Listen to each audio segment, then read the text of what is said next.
to discuss my last week, and I teased on the YouTube update that I would talk about. Before I got down here, I'm thinking, what the fuck? Because there's a reason why I don't like traveling. It was almost like it was karma. Like, okay, you're supposed to be on your summer vacation, and you lied to yourself, so now we're going to fuck with you.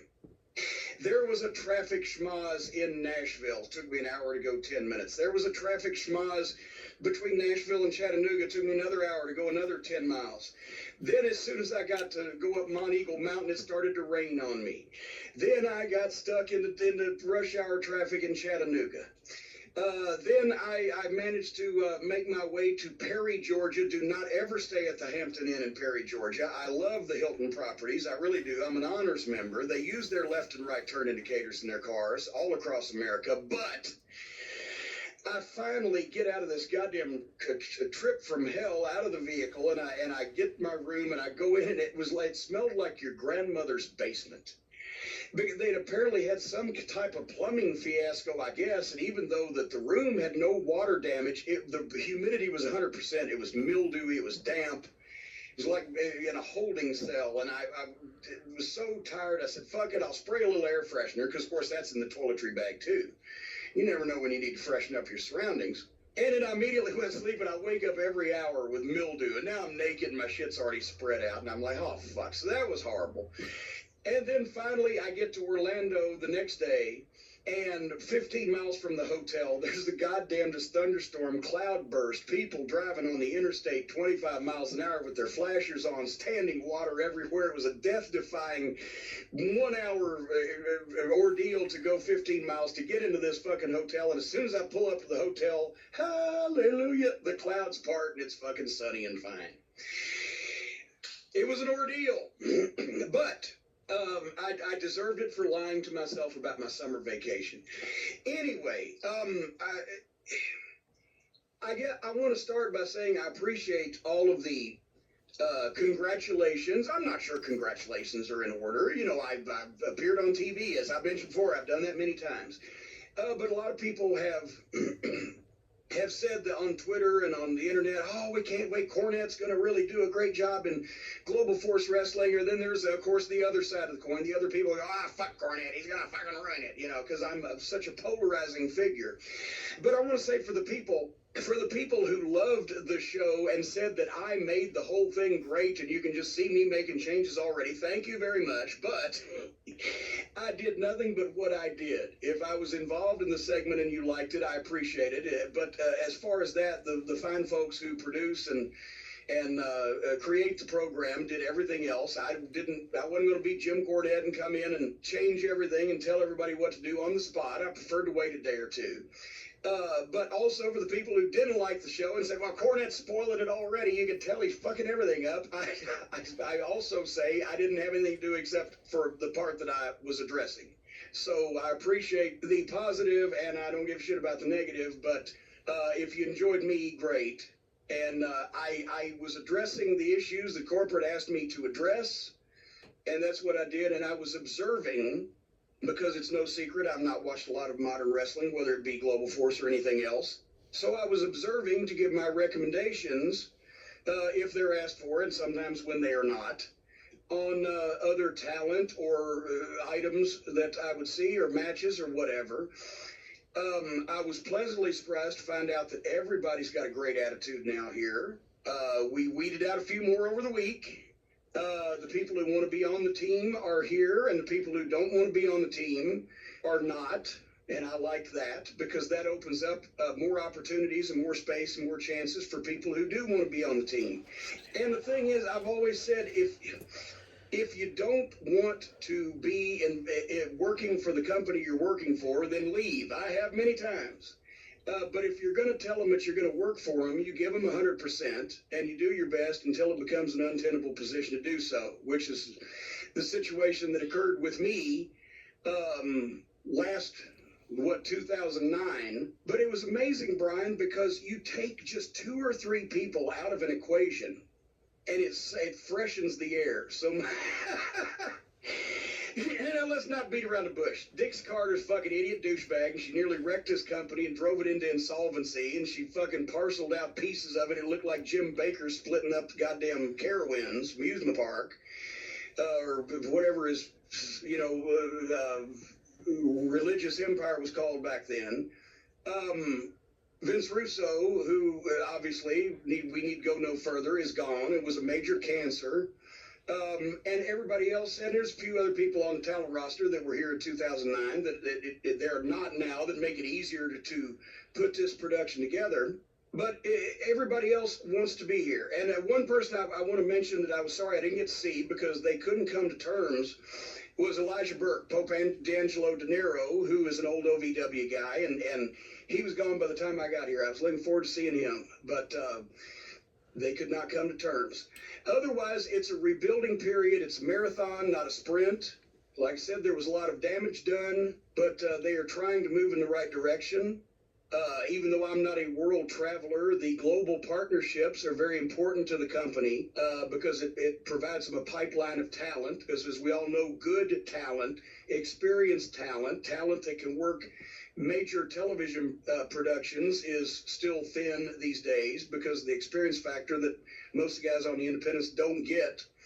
So that's all important. There were a lot of bright spots, I thought, on the program, and there was some stuff that I wouldn't have done if you held a gun to my head, but that's just me. So it's going to be a situation where if we agree on a return for me, or if they have something else for me to address, then I will give my opinions on things that I've observed, and I will try to do the best I can to be a positive influence.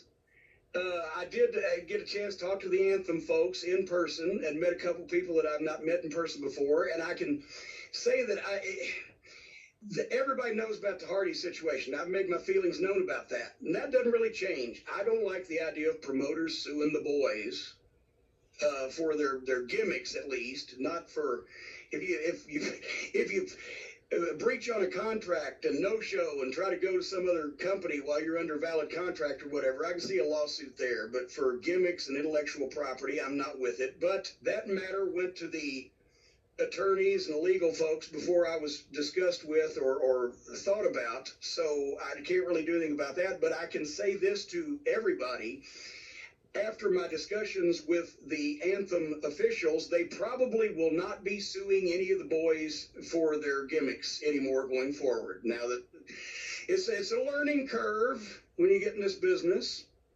and you don't have a lot of experience in it, but they're nice folks. I have to say that. They were very kind to me. As far as the tapings go, I mentioned that it was a long process, and I'm physically not up to shit like that anymore, but anytime you get to hang out with Dutch Mantell for a week, it can't be bad.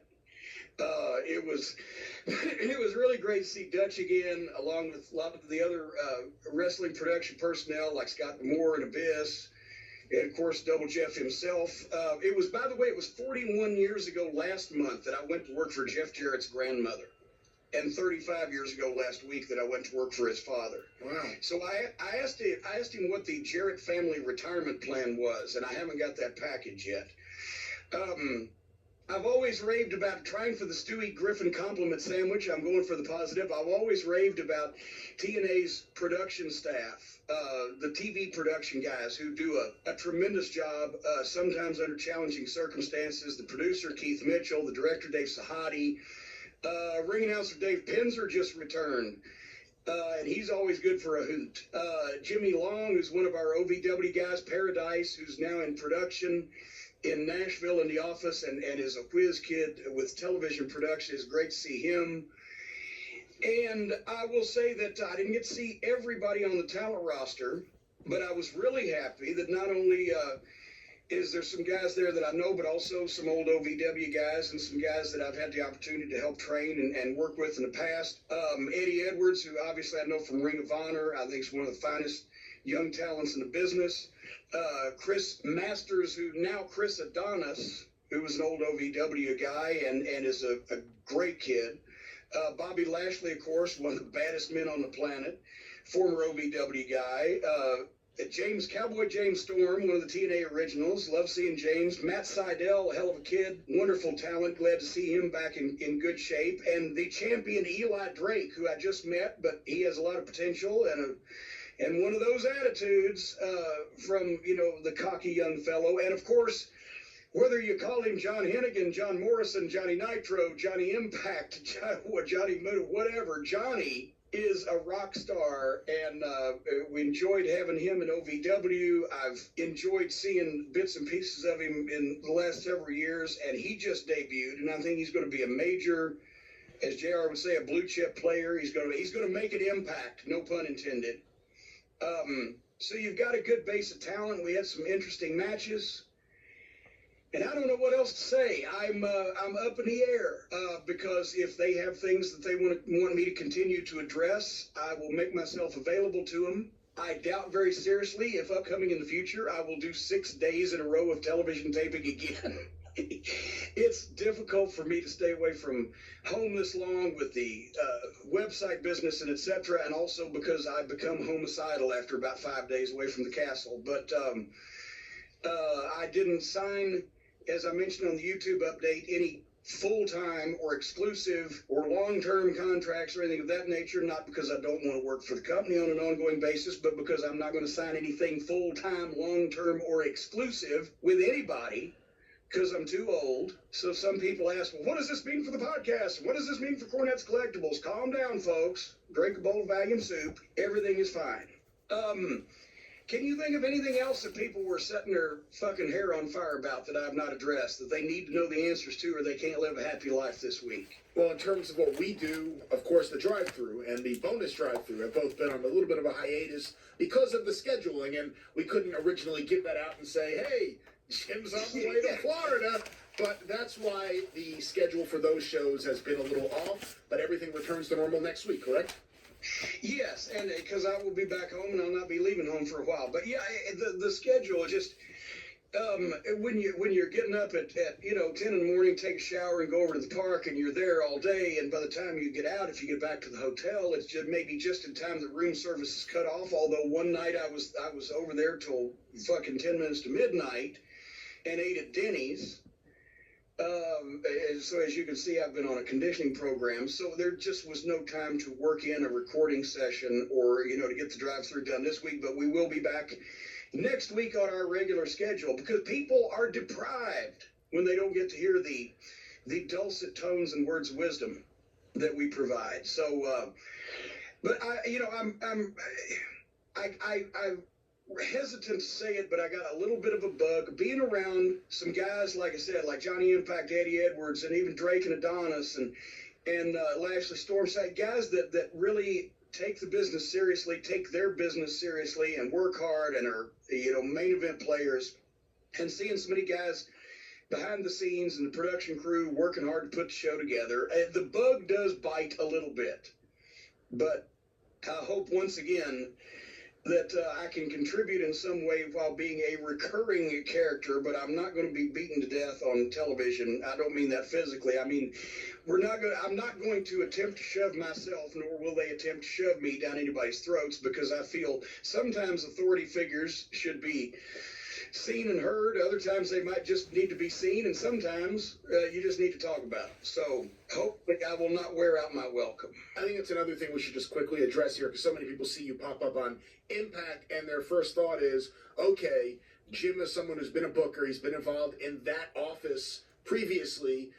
He must be booking. He must be involved in the creative end. You're here to say no. Well, and once again, it's not like, hey, I didn't book that shit. I'm not saying that. I'm saying if you like it, great, but I didn't have anything to do with it. If you don't like it, well, fuck you, but I didn't have anything to do with that either. But the last thing that I would do is attempt to go in and exert a bunch of influence on things when I was at the same time, because I did not have a lot of lead time on this before the first conversations. So I wasn't up to speed on everybody to begin with. So as I said, I was trying to observe. I'd be more than happy to give my opinions. But I think that not only would my doctor and maybe the manufacturers of my blood pressure medicine would enjoy it if I was booking again. I know my doctor probably wouldn't, and I'm pretty sure that Stacy would take a hammer to me because that's especially the way I do it, it's a heavy commitment of almost nothing else in your personal life. So I'll be more than happy to pinch hit off the bench and come in with some things, but I'm not attempting, folks, to take over the entire program. And corporate has been very kind in assigning me key issues to discuss or give input on. All right, fair enough. I don't know what else to say, but I had a good time. Saw a bunch of old friends. Like I said, kind of enjoyed seeing a television production done again, just because everybody was working hard to make it good and was all trying to pull together on the same team. Like I said, after we've weeded a few people out, they're not going to tolerate anymore guys having their personal lives being plastered all over TMZ. They're not going to tolerate any more people taking to social media and making grand statements about not participating unless their needs are met, because after all, these fucking people are not goddamn Hulk Hogan, nor Stone Cold Steve Austin, nor Nature Boy Ric Flair, nor anywhere close to those type of people. And we, had made mention that if anybody wasn't happy with this current situation, that we had a staff of personnel that would be more than happy to carry their bags out to the fucking car and show them the direction of the gate. But by the same token, I have it on good authority that everybody working for Impact now and for Global Force Wrestling, they're actually getting checks on time that actually cash. So it's a two-way street. And since Anthem has gone that far with some of these folks, I think some of these folks ought to go that far for Global Force Wrestling. You know me, I take the business seriously. I'm sorry, but if we're going to do something, let's do it. Yeah, you definitely take it seriously. That's a good thing, and I'm glad. Look, whatever limited involvement it is or isn't, I'm happy that if you have that little feeling, that little bug, I'm happy you're getting to do something where you're not going to lose your mind with anger, but you get to be involved in something you really care about. Well, yeah, and once again, a lot of these guys are working very hard, and they want to create a break for themselves, and if we can help support, because I've always said wrestling needs an alternative. And I've been hard on these folks before because, frankly, of the grisly stench left in my mouth from the previous administration. But after we sat down and talked about some of those problems, if they're going to move forward in a different fashion, try to fix these things, try to bring in more top talent, try to give the fans the best show that they can, then I'm going to attempt to contribute in whatever way I can. But once again, let's tamp down the rumors. Jim Cornette has taken over completely. It'll be a slow takeover, not even hostile, just slow and sly. A year from now, all right, here, I'll bring Dixie Carter in as one of the knockouts so I can put a fucking cake in her face or something. Fucking douchebag. Boy, I'll tell you what, you just mentioned her name on this property down here these days. You ought to see some of the fucking facial reactions. Looks like somebody held a goddamn steaming turd under most people's faces and just waved it around their nose when you mention her name. But I digress. And I think that's the most satisfaction I've got from the weekend is everybody knows, or the week, everybody knows I left here before under false pretenses. Dixie and Mr. Russo put out a bunch of horseshit and lies to justify their decision when I was the last of Jeff's personnel to go before. And that's why I had to carry on my own campaign of letting people know what happened, because the promised retraction of the false information from douchebag Carter did not come. So since I left under false pretenses before, I was happy to come back and have a positive experience with everybody else that still works here that was there then under the oppressive yoke of tyranny that was the little southern flower known as Dixie Douchebag Carter. So that was fun too. Dixie Douchebag Carter. How you doing, Dixie? That's her new official name now. It's like, Ray Boom Boom Mancini and Dixie Douchebag Carter. Can you hear Buffer introduce from Nashville, Tennessee? Weighing an undisclosed weight, Dixie Douchebag Carter. In the red corner, carrying a red glass of wine, Dixie Douchebag Carter. That has gone around the world actually, because it used to be just the personnel in the company that knew that she was going to be at the hotel sucking up to the top stars and drinking expensive red wine after every show. But now it's around the world. Can you put that on the expense account? Thank you. Yeah. Yeah, I talked to one guy who shall remain nameless who quit doing the thing that he was supposed to be reimbursed for after he was 8 months behind with her. And then when the company went under, she didn't, of course, the family's worth multi millions of dollars, but she didn't bother to pay any of those people that she fucking stuck when she ran her company into the ground that were working for nothing for months to make them whole. But that's another story. And hey. That's the thing, people. A lesson to everyone listening. If you're doing something, even if you really want to do it and you hope for the best, but you're not paid for work you did for 8 months, quit after 2 months. Yeah, that would be, well, I would say we got the Cult of Cornette members on those folks that hadn't paid me after just about a month or so. So maybe even less than that. All right, anyway.